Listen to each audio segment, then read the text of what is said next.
I'm Gerald Bentley. This is Wrestling with Sales. Today, we are joined by Ray Shefska from Car Edge. You see him on YouTube. You can sign up on their website.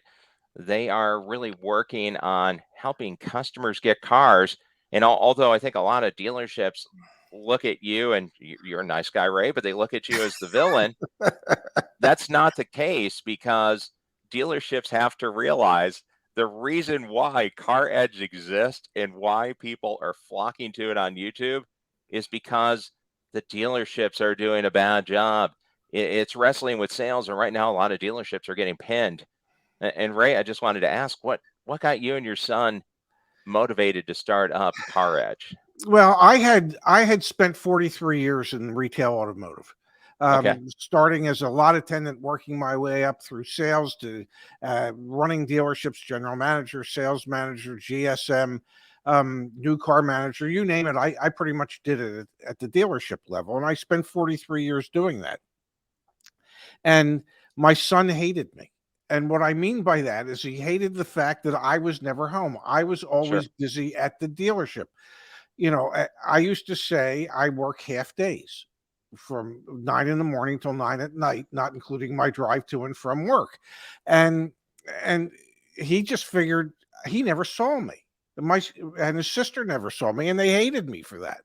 And when I retired, he wanted to figure out a way to utilize whatever knowledge I might have about the industry to try and, well, help people be able to buy cars and level the playing field. And so, in a sense, yeah, become the villain for a lot of dealerships, Hmm. and become champions for the dealerships that want to do it the right way.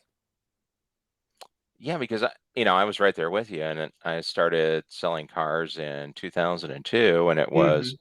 open to close, pretty much 6 days a week, depending on the state you're in. Some Yeah. states are open 7 days, Yes.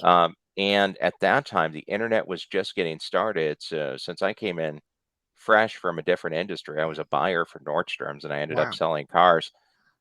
I went ahead and realized, okay, well, hang on, what we're doing doesn't make a whole lot of sense here.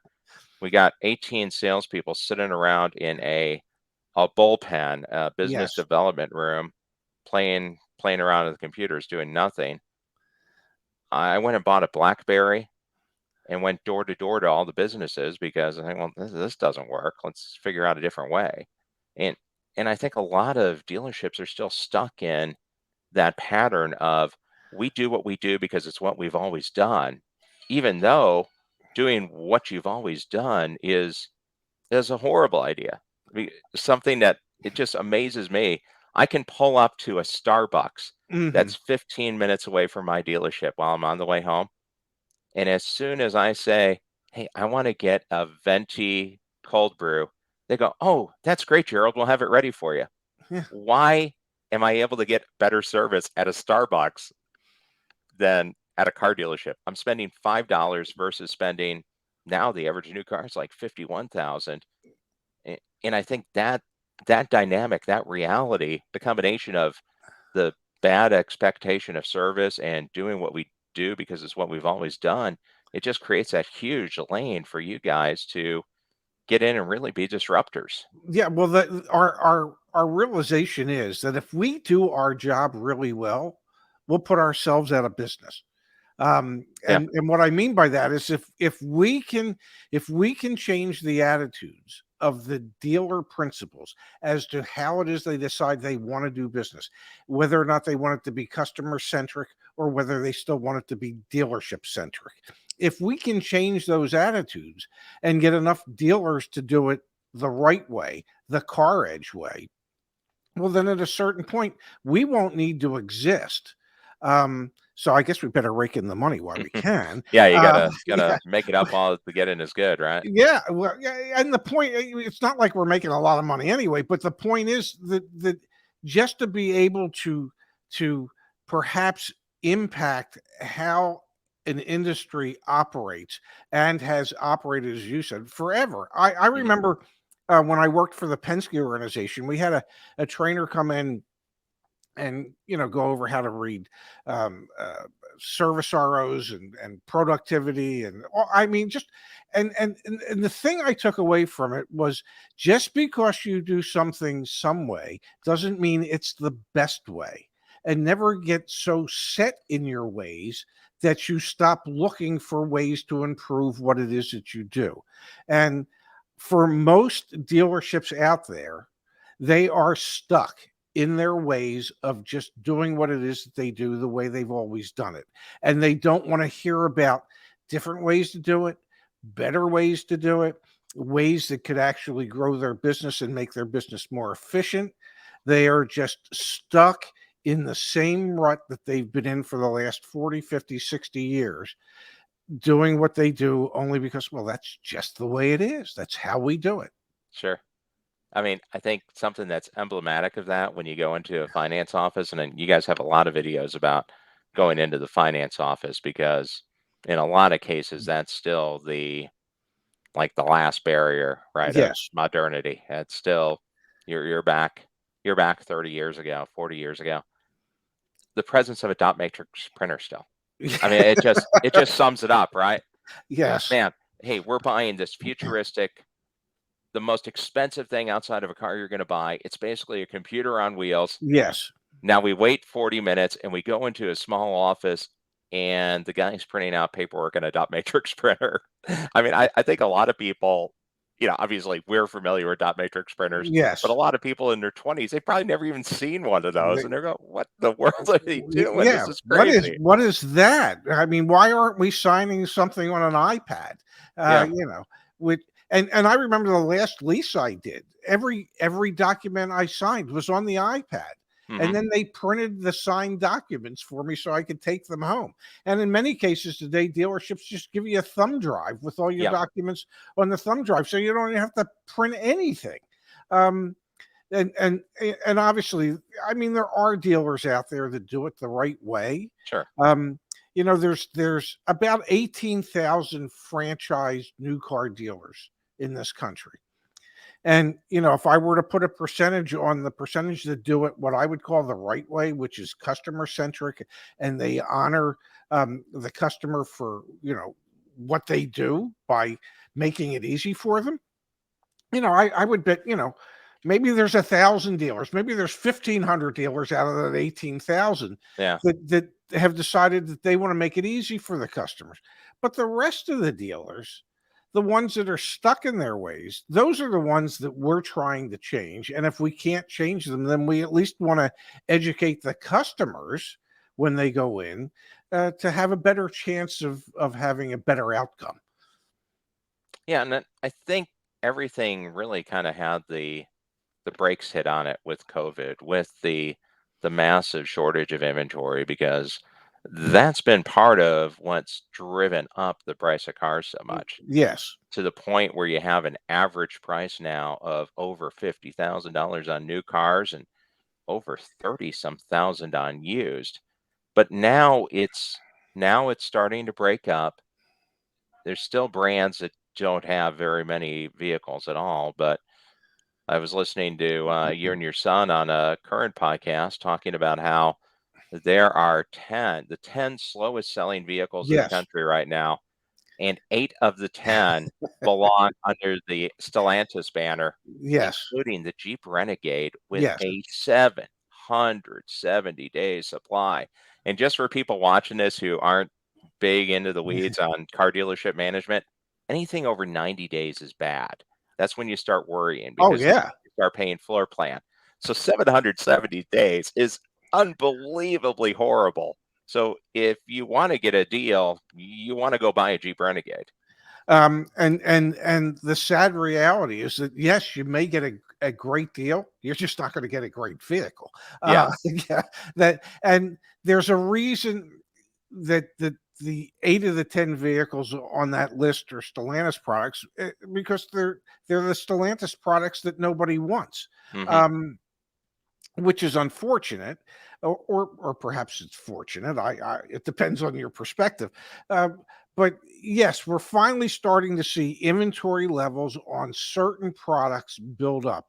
Zach and I were discussing it on today's show, where we were talking about some success stories out there that customers have had with discounts on Mazdas and the Renegades and some other vehicles out there. And somebody said, "Yeah, well, I can't get a deal on a Toyota Rav4 Prime." Well, oh, yeah, we know that there are none. Yeah. There are certain aspects of economics, supply and demand being the biggest aspect, that we know that if there's huge demand and no supply, there's no deal to be had. Perhaps you need to look at something other than a Toyota RAV4 Prime if there are none, and go find a comparable vehicle through a different manufacturer, um, where the vehicle does exist and you can get a deal. Yeah, that is really the number to watch. And if somebody subscribes to Car Edge, if you get the membership, or if you just get, I see you can get a car report. You Yes, guys break down the day supply. You absolutely. show the sales. So I mean, it ends up being, I mean, it's face validity. If Yes, there's a day supply of 5, okay, well, there's not going to be money deals. If the day supply is 90, okay, well, you got a little room. You start getting up over into the hundreds, they're probably pretty motivated to make those go bye-bye. and if they're not, they should have their heads examined. Sure. And that was the thing that I shared with Zach years ago when he started this. That the most important aspect in the business, and you touched on it before, was day supply of cars. How quickly are you turning your inventory? It costs a lot of money for inventory to sit. And if the average asking price for a new car today is over $51,000, well, that means that the average invoice price that the dealer paid for that is probably somewhere in the neighborhood of $47,000, $48,000. Hmm. Yeah, Well, because the margins have shrunk. yes, and it's not like they're paying cash for the car. They have a line of credit through either the manufacturer's captive lender or whatever bank that the dealership has set it up with, and they have to pay dearly for that line of credit. So the longer a car sits, the more it costs them to have it there. It's so if you're a sales manager or a general manager at a Jeep dealer and you've got Renegades, I think from Jump Street, you should be discounting those 10, 15, 20, 25%, because Absolutely. it's just going to be an albatross. It's when I was with Acura years and years and years ago, and we didn't really have an SUV, so they got Isuzu to rebadge the Isuzu Trooper into the Hmm. SLX. Well, if I had one SLX, I had like a 300-day supply of SLXs. Okay. Sure. We just knew the minute we got one that this was going to cost us money.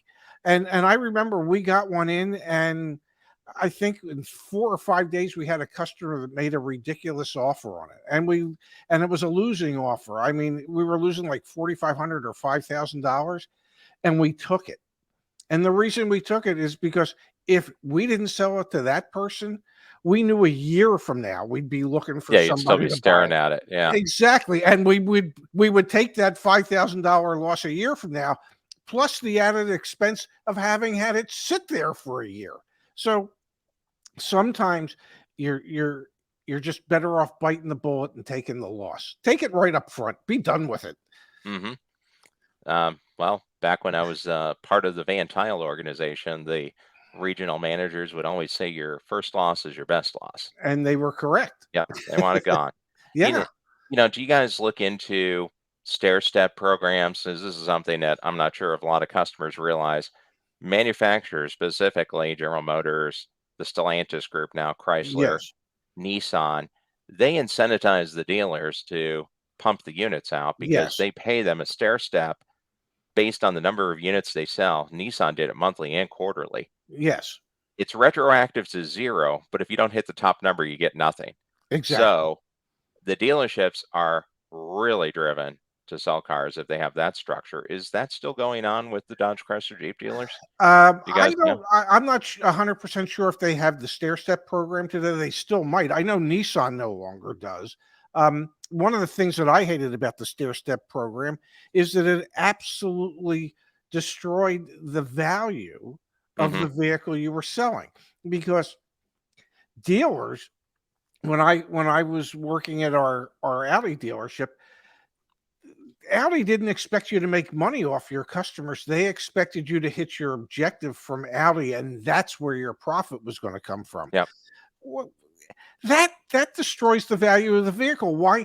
I mean, when I was at Audi, if somebody wanted a Q3 at that time, the average selling price was $1,000 below invoice Wow. For a luxury car. for a luxury car. Well, just make the price lower. Sure. Okay. And have the dealer stick to the price or as close to the MSRP as you can, rather than devalue the vehicle by taking a $47,000 vehicle and saying, well, okay, I can really sell it to you for $38,000. Mm-hmm. That doesn't make anybody feel good when they're buying a luxury vehicle. So I hated stair step programs. I know many Nissan dealers hated them, and they voiced their opinion long enough and loud enough that Nissan finally did away with them. But yes, there are many brands out there that still use stair steps. And if, like you say, if you don't hit the top number, you get nothing. And meanwhile, you've been selling cars for next to nothing Yep. profit All wise month. all month, trying to reach your objective. And if you don't, no wonder dealers report cars sold that aren't. Sure. Yeah, Yeah. And look at here, Nissan dealerships before the COVID pandemic hit, the average Nissan made half of wholesale reserve. That yeah, was it. That was all their profit. So they blew through invoice, blew through holdback, and made half of the $400 floor plan assistance. yeah. That's insane. Nobody would invest in a dealership to make that. So when you look at stuff like that, it makes sense that you get the kind of haphazard, utterly disorganized method of dealing with customers, because it ends up being just shoot from the hip to go, as opposed to having a system in place. They wouldn't run a Starbucks or a Chick-fil-A or a McDonald's without a system. They know You what they're doing. Everything's regimented. you wouldn't run any other business like that. You just wouldn't. And as the manufacturer, you shouldn't encourage your franchisees to have to run their business that way. You should you would hope that they would value the product enough that they're building and asking the dealers to sell, that and it's priced properly enough that you don't have to devalue it by using these type of programs. Uh, so there were lots of things about what the manufacturers would do that I really disliked when I was running dealerships, because I didn't think they put us in the best position to represent their products, Sure. and to hold value for their products and to maintain the value of their products. Hopefully, with most of the manufacturers today really watching what they're building and trying to keep inventory levels much lower than they had in the past, we will see the values of the vehicles become more steady, I think, in the future. Hmm. And hopefully we can convince more and more dealer principals that there's a better way to do it, that as I like to refer to as more customer centric, more transparent, and everybody can make a few dollars and go home happy. Yeah, no, it's more than fair. Let me ask you a little bit about that and about the inventory. I do want to let dealerships know one easy way to help make things easier. As a dealer, you're probably spending a lot of time buying cars at the auction right now. Yes. If you're using Edge Pipeline to manage your purchases, then Montway Transport has big news for you. They've partnered with Auction Edge to add a transportation option right onto the Edge Pipeline platform.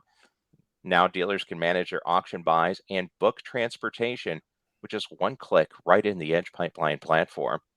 And as a nationwide leader in auto transport, our friends at Montway understand the dealer's need for speed and efficiency and can arrange single or multi vehicle moves from the auction to any lot in the country, your dealership or the customer's lot directly. With Montway's technology, dealers can gain full transit visibility and tracking after an order has been booked, making it much easier to manage the inventory. You can buy, ship, and track all in Edge Pipeline. Go to www.montway.com @modernizing.com/WS to learn more, because you want to make it quicker, you want to make it transparent, and my God, if you're shipping a car across the country, you want to know where it's going. So definitely reach out to him. But I wanted to ask you too about the Mhm. inventory, about the value in the cars, because that is a big part of it. And this was an amazing stat that I just came across.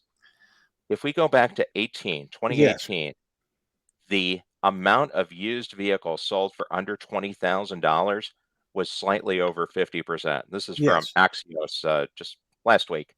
Today, only 30, just slightly over 30% of 30%. used vehicles in the country are under $20,000, which creates a huge disconnect because the average American car is 12 and a half years old. So let's do a little math. Let's assume that each household has an average of two cars and they buy one every 12 and a half years. That means the average household hasn't even tried to buy a car yet since these prices have spiked from COVID. They're coming into dealerships and they're going to be asking, see if you get the answer that I always get. Hey, what do you want your payment to be? The customer says, They're going to say $250, $300 a yeah, month. Yeah, hasn't changed in 25 years. And no, and it if won't. the average used car is $31,000, you're nowhere close to that.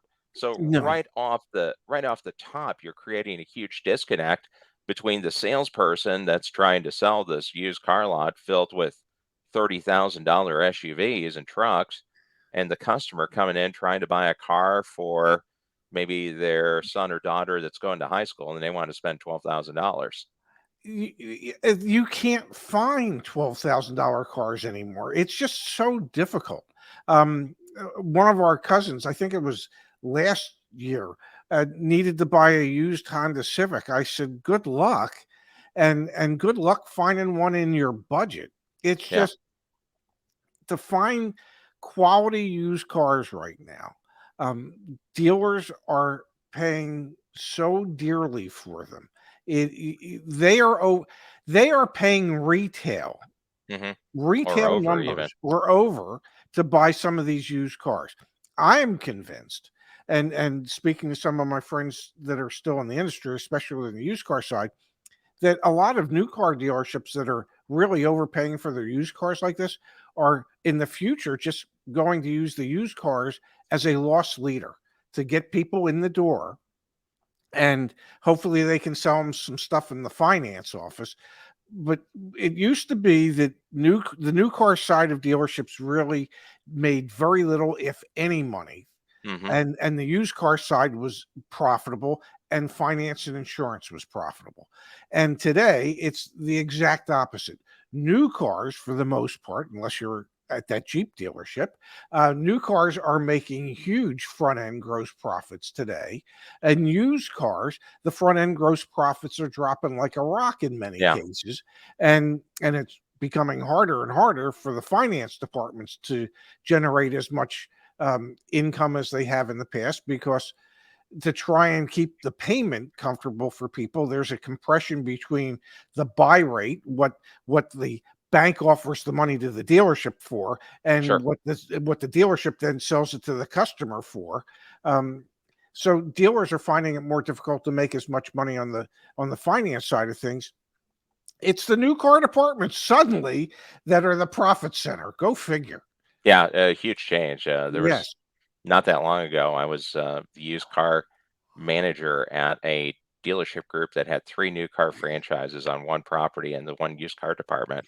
And it was routine that the used car department made double the gross Yes. of all three new car brands added together. That's yeah, that's not there. You know, What are you guys telling customers that are looking for the 18, 20, $16,000 cars? that you have to be careful, that the most important thing when you negotiate on any car is to always negotiate an out the door price. So you want to know what the selling price is, what the sales taxes are, what all the dealer fees are, just in case you had the ability to actually write a check. You want to talk about an out the door price, never a payment. And the thing that we recommend to everybody today on any pre-owned car, whether it's certified or not, is a pre-purchase inspection. Um, Mhm. you absolutely have to double check and make sure what the health of that vehicle may be. Get an independent third party to inspect it. If you're at a Toyota dealership and they have a used Honda that you're looking at, take it to your local Honda dealer to get a pre-purchase inspection done. Conversely, if you're a Honda dealer looking at a used Toyota, take it to the Toyota dealer. If there's nobody to take it to, find a local mechanic that you can trust. And if you can't, then there's national outfits out there like Lemon Squad that will come on site and do inspections for you, kind of like a home inspector does when you're Okay. buying a house. But absolutely get a pre-purchase inspection done on any pre-owned car today. Well, and I think personally, it's a really, really good idea to get some sort of pre-qualification of credit, be it with, Absolutely. if you're a member of USAA, Navy Federal, go to Yes. Cap One, because I think a lot of people are coming in. This is the other part of the thing that's really kind of changed the car dynamic. 12.5-year-old car. That means you bought your car, even if you bought two cars, Yeah. during a time with functional 0% interest. Well, that's gone. I mean, now a tremendous rate is like a 5.6 for 72. The Makes a the huge difference in a payment. the according to Cox Automotive, Hmm. the average rate for used cars today on a used car per 13.98%. Wow. Call it 14%. Now, Yeah. when was the last time somebody paid 14% interest on a car loan? It's been a long, long time. Yeah. And I mean, I If just you had worked a credit score of over 610, yeah. well, I just Zach and I did on the show today.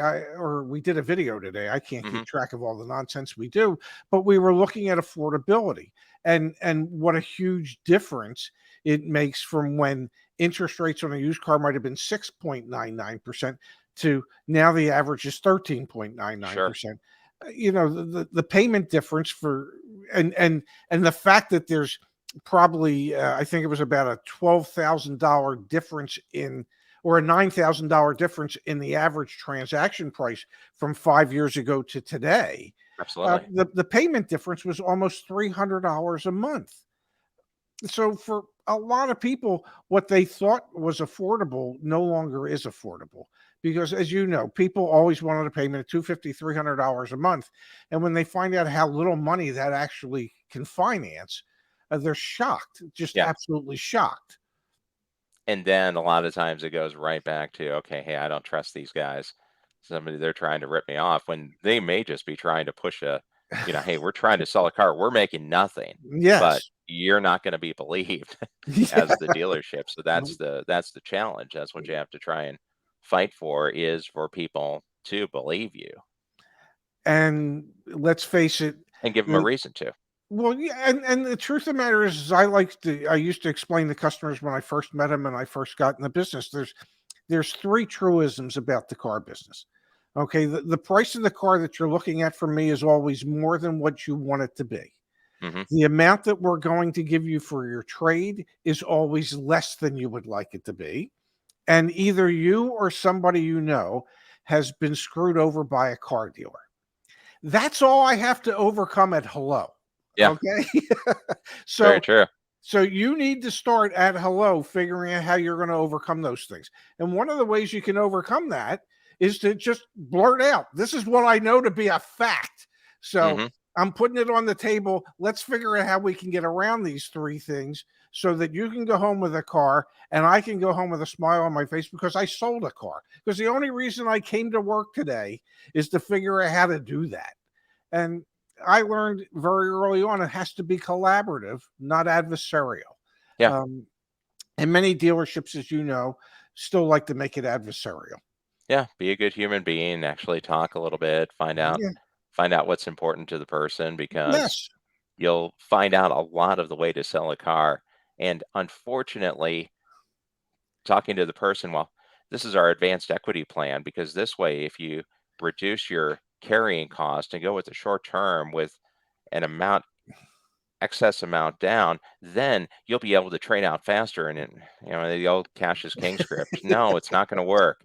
And I think it's time to retire. Hey, if I could, would you? Oh my God. That can't be Oh the my best thing you can come up with saying. It just Yeah, can't be. it really Got can't. to And the stop. other thing they need to retire, every salesperson needs to retire, is how can I earn your business today? Yeah. Okay.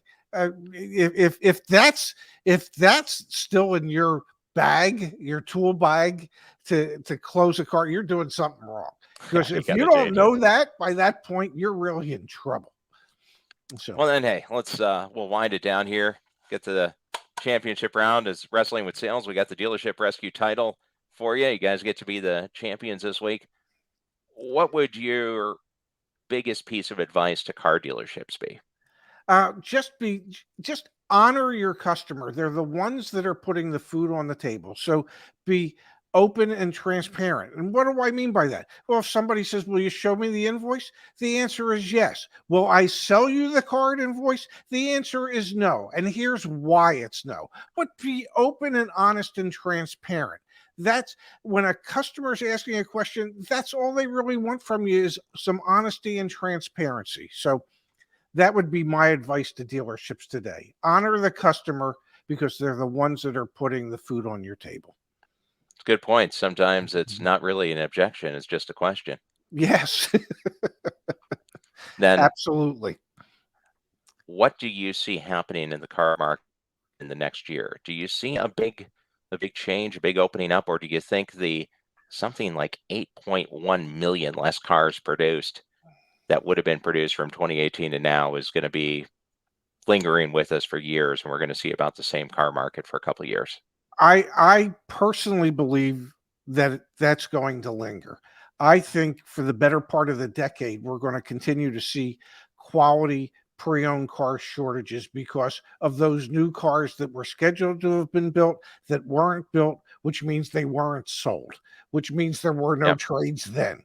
And and so I believe the manufacturers are going to continue really policing the amount of cars that they build so that they never get back to pre-pandemic inventory levels at the dealership, where in 2018, 2019, 2020, there was somewhere between 3.5 and 4 million new cars that were available through franchise dealers every month.